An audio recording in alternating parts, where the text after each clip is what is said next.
Feminine soft power economy. Why your nervous system is an untapped asset. She sat at the kitchen table with her hands wrapped around a mug that had gone cold an hour ago. The house was finally quiet, but her mind wasn't. There was a question she'd been avoiding for months, maybe years. What if everything she'd been told about building wealth was designed for a version of strength she didn't have to perform? She wasn't trying to dominate a boardroom or hustle her way to the top. She just wanted to stop feeling like her sensitivity was a liability, like her need for rest was laziness, like caring deeply about how things felt was somehow less valuable than knowing how things worked. But what if she'd had it backwards this whole time? The idea didn't come from a business podcast or a motivational quote. It came from noticing the women around her who seemed to earn well without burning out. The ones who built businesses that didn't require them to harden or shrink or apologize for needing softness to survive. They weren't louder. They weren't more aggressive. If anything, they were quieter, more intentional. And their income didn't come from doing more. It came from understanding something most people overlooked. She started searching, not for business models, but for patterns. And what she found surprised her. There was an entire economy being built by women who had learned to monetize emotional intelligence, relational depth, and nervous system awareness. They weren't just surviving in the market, they were creating a new one. One that valued presence over productivity, intuition over industry norms, regulation over relentless output. Part of her still felt guilty for even considering it, as if wanting financial security while also protecting her energy was asking for too much, as if ambition had to look like aggression, and success had to feel like sacrifice. Maybe this kind of wealth just wasn't meant for someone like her. But then she kept reading.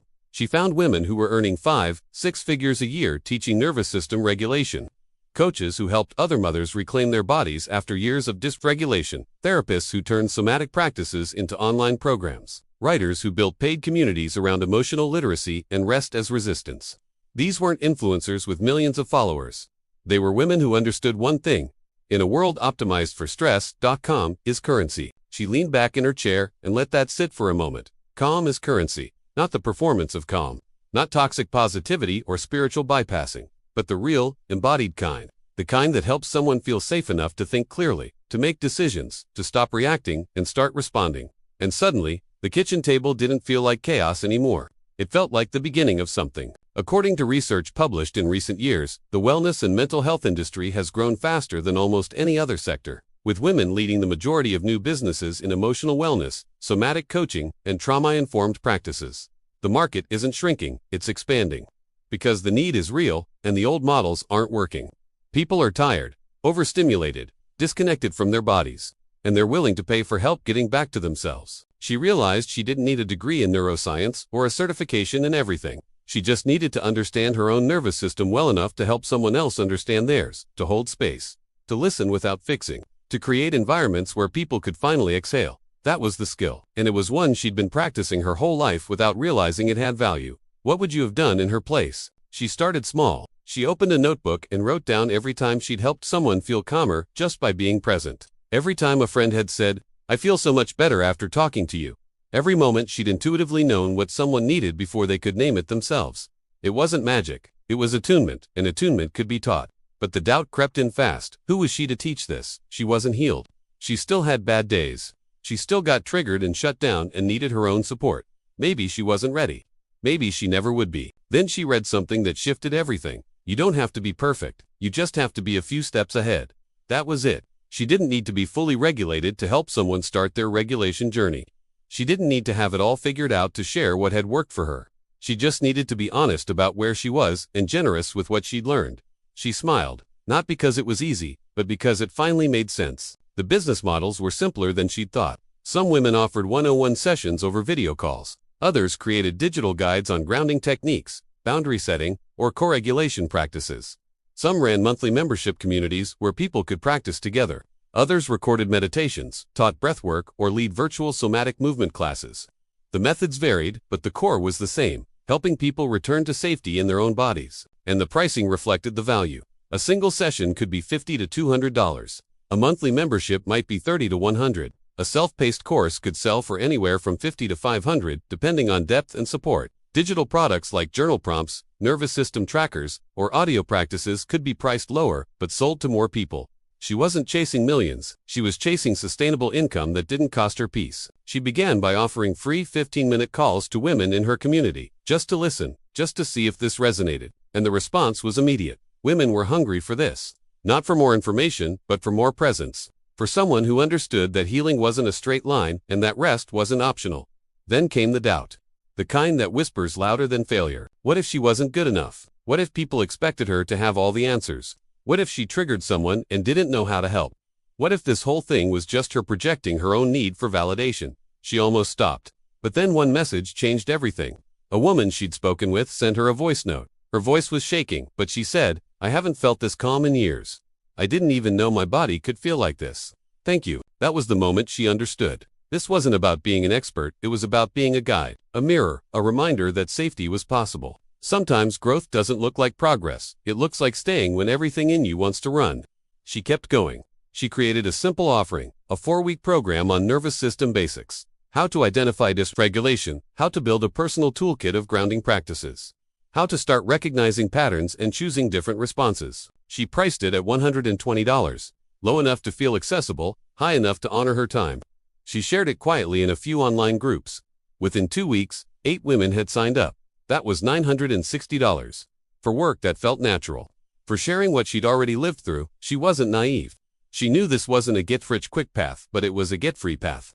The kind of freedom that didn't require her to perform, to pretend, to be anything other than who she already was. Her workspace was still her kitchen counter, but it no longer felt like chaos. It felt like possibility. She started noticing patterns in her work. The women who came to her weren't broken. They were brilliant. They'd just been surviving in systems that punished sensitivity and rewarded disconnection. They didn't need fixing. They needed permission to slow down, to feel, to trust their bodies again. And the more she held space for that, the more her own nervous system began to shift. She wasn't just teaching regulation, she was practicing it, embodying it, living it in real time. The income grew slowly, but it grew. By month 3, she had 12 clients in her program and 3 one-on-one spots filled. She added a low-cost digital guide on morning grounding practices and sold 30 copies in the first week. Small numbers, but steady, real. She learned that the feminine soft power economy wasn't about being gentle all the time. It was about being rooted, boundaried, clear. It was about knowing when to hold and when to release, when to speak and when to listen, when to push and when to rest.